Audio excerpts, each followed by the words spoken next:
Hi, for section 10.7, we're going to continue with parametric equations, and this time we're going to focus a little bit more on graphs. So, like we did in the previous section, we're going to graph by plotting points, which means we're going to construct a table with three columns, the t, the x of t, and the y of t. Then we're going to evaluate the x and y values over the t interval, and that's going to allow us to plot the points x, y on the Cartesian plane. Okay, so here's our first example. So let's start with our table. We'll start with t, x of t, y of t. And the interval for t is going to go from 0 to 3, so 0, 1, 2, 3. All right, and similarly, the way we did it before is you just plug in the values into t for both x and y parametric equations. So if you plug in 0 for x, you should get 0. If you plug in 0 for the y equation, you should get 3. And I'll let you complete the rest of the table. You can push pause and then compare your results with my results to see if we are getting the same things.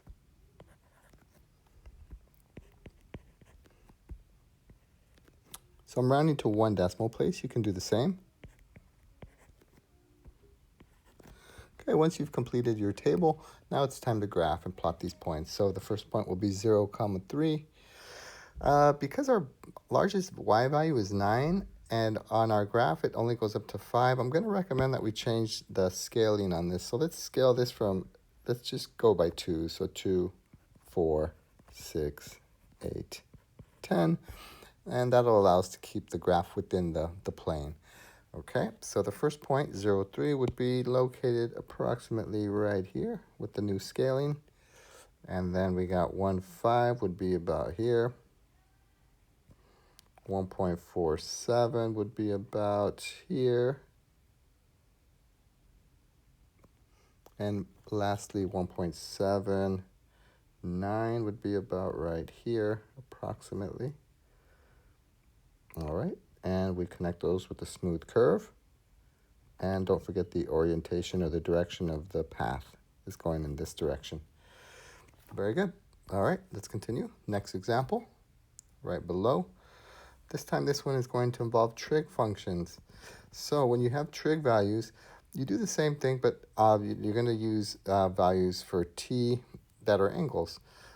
In this case, they don't give us an interval for t, so what I would suggest is that we just go around the unit circle. So when they don't give you an interval for t and it involves parametric trig functions or equations, then you do want to go from 0 to 2 pi. So let's start there. Let's construct our t, x of t, y of t table.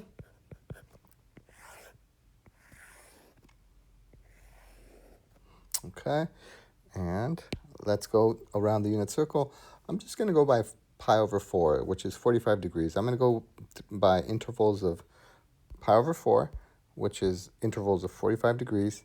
And so that's going to be, for the first one, well, we start at 0, then pi over 4, and then pi over 2 would be the next one, and then 3/4 pi, and then we'd go 4/4, which is 1 pi, then 5/4 pi, 6/4 pi, which is 3/2 pi, 7/4 pi, and then finally 8/4 pi, which is 2 pi. All right, so I'm just going around the unit circle by increments of pi over 4, which is 45 degrees. All right, and same as before, you want to substitute these angles into t for both parametric equations. And you can use your calculator, and like we did before, just round to 1 decimal place. I'm going to do this. If you want to pause, just make sure you're in radian mode. Your calculator should be in radian mode because we're dealing with radians here. If you're using degrees, then obviously you would want to be in degree mode. So go ahead and pause, work these out, find the x and the y values, and I'll do the same, and then we can compare our results.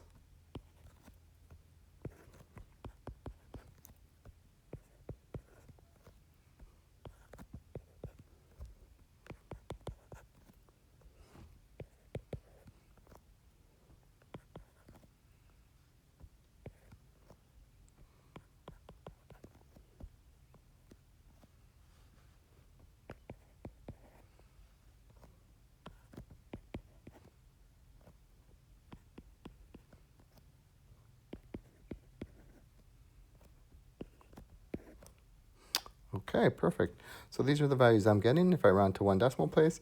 And on the next page, you will see the coordinate plane. So let's go to the next page and plot these points. And this is what my graph is going to look like. Hopefully yours looks the same.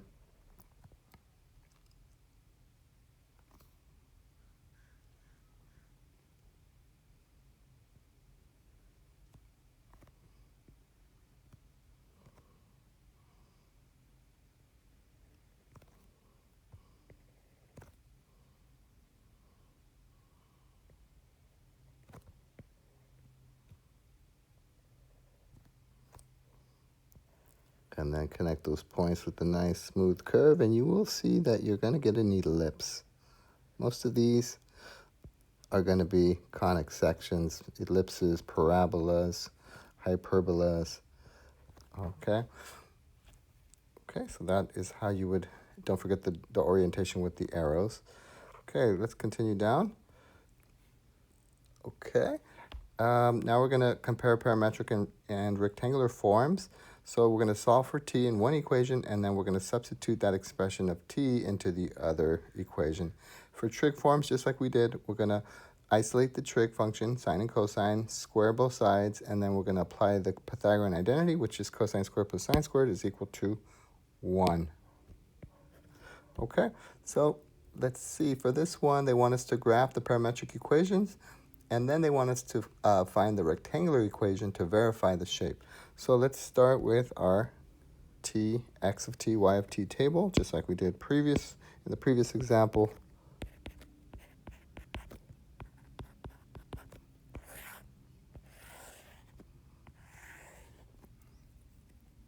Okay, so once again, we're going to go around the unit circle. Let's use the same exact values that we did last time.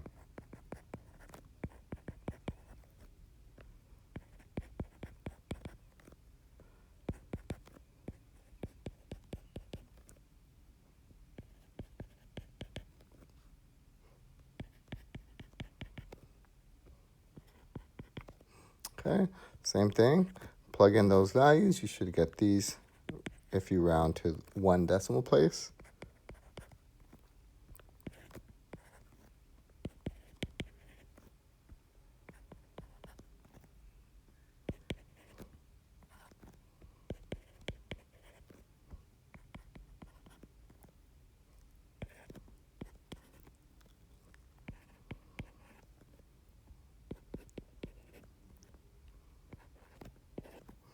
Okay, now we can plot those. Okay, so we're going to start 5, 0, 3.5, 1.4, 0, 2, negative 3.5, positive 1.4, negative 5, 0, etc.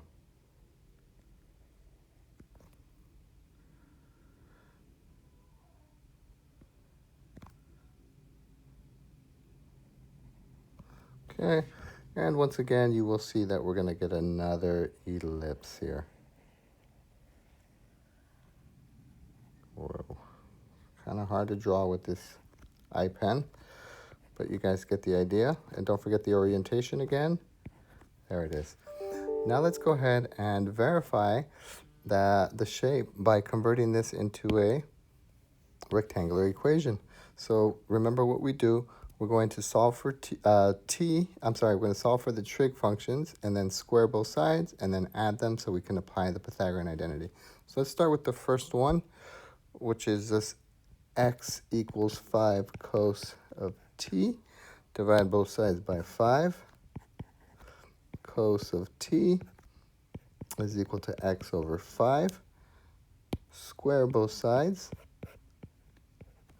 and we end up with cosine squared of t is equal to x squared over 25. Okay, let's do the same thing for the other one. For the y, divide both sides by 2. Isolate the sign. Sine of t is equal to y over 2. Square both sides.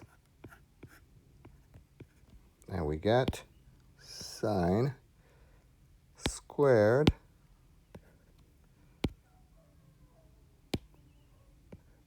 whoops, sine squared of t is equal to y squared over 4. Now let's apply the Pythagorean identity, add those two, and set it equal to 1. And so the final result will be x squared over 25 plus y squared over 4 is equal to 1. And that is the equation of an ellipse. So we just kind of confirmed that. You can confirm this by going to Desmos and typing that equation into Desmos, and you will see that you do get this ellipse. Okay, let's look at the next page. There's an application problem. So parametric equations are essential for modeling the path of a projectile. For example, they're gonna give us two equations, parametric equations, one for the horizontal distance and one for the vertical distance of an object that's propelled at an angle theta with an initial speed of, or initial velocity, VO, and a height of h. So there you see the two parametric equations. Note that g is the acceleration due to gravity. So if you're in feet per second squared, then it's 32. But if the units are meters per second squared, then it's 9.8. That's the gravity, acceleration due to gravity. All right, so here's the example. A baseball is hit with an initial velocity of 140 feet per second at an angle of 45 degrees and a height of 3. So that gives us a lot of information. It's telling us that the initial velocity is, VO, is 140. It's also telling us the angle theta is equal to 45 degrees. And we know that h, the height, is 3 feet. And we also know that gravity, the acceleration due to gravity, since we're working with feet per second, you want to go with the 32, not the 9.8. So acceleration due to gravity is going to be 32 in this case. So now we can write for A, they want us to find the parametric equation. So let's just go ahead and write that. So the first one's going to be x of t is equal to VO, which we know is 140, cosine of theta, which is 45 degrees, times t. All right, cosine of 45 is radical 2 over 2. So we can simplify this. 140 times square root of 2 over 2 times t. 2 goes into 140, 70 times. And so now we get the equation x of t is equal to 70t radical 2. So that is our parametric equation for x. Now let's find the parametric equation for y. Okay, so let's continue down below. Okay, so y of t is going to equal to, there we go, we got negative 1/2. I'm just looking at the formula that they give us up here, and we're just plugging in the values that we know.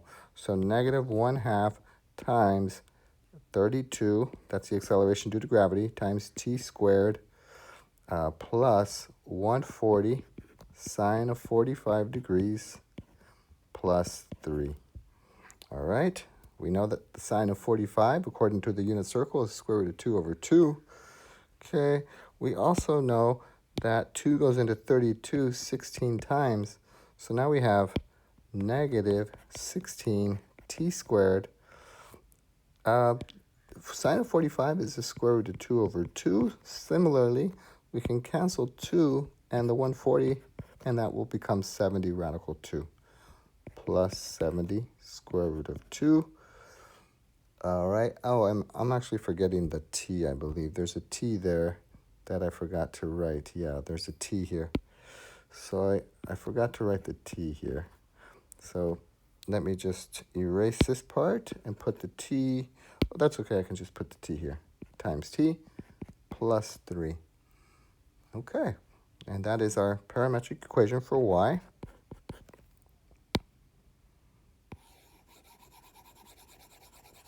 Okay, so we got those two. Now we can move on to part B. So let's see what part B is asking us to find.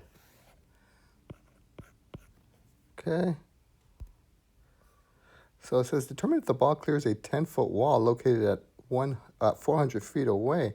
So let's draw a picture of what they're asking us to find. So you got a 10-foot wall that is 400 feet away, and they want to know if the ball is going to clear that wall.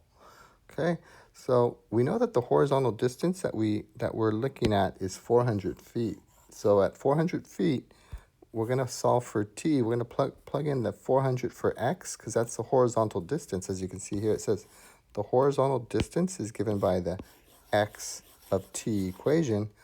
And then we're going to be able to find out what t is based on that. We're going to figure out at what time does the ball reach 400 feet horizontally.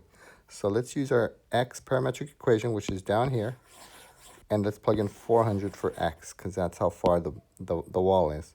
So we got 400 feet is equal to 70 t square root of 2. To solve for time, you have to divide both sides by 70 square root of 2, 70 square root of 2, and then t is going to be, you can get the decimal for that. If you use your calculator, the decimal should be about approximately 4.04 seconds. So at 4.04 seconds, that's when the ball reaches the fence, right? So now we want to find the vertical height of the ball to see if it's more than 10 feet. So now we're going to take this 4.04 and plug it into the y of t equation, because the y of t equation represents the vertical height. It says here, the vertical distance, as you can see, the vertical distance is the y. So as long as the vertical distance is greater than 10, then we're good. That means the ball will clear the wall. So here's the formula that we came up with. So let's plug in 4.04 for t, and that'll give us the height of the ball. Okay, so let's plug that in. We have y of 4.04 is equal to negative 16, 4.04 squared plus 70 square root of 2 times 4.04 plus 3. If you use your calculator for that, you're going to get 141.8 feet approximately. So that is way more than enough to clear the fence, because the fence is only 10 feet tall and the ball is going to be 141.8 feet high at that point. So it easily clears the fence. So I'm just going to say the ball easily clears the wall. And that completes this section.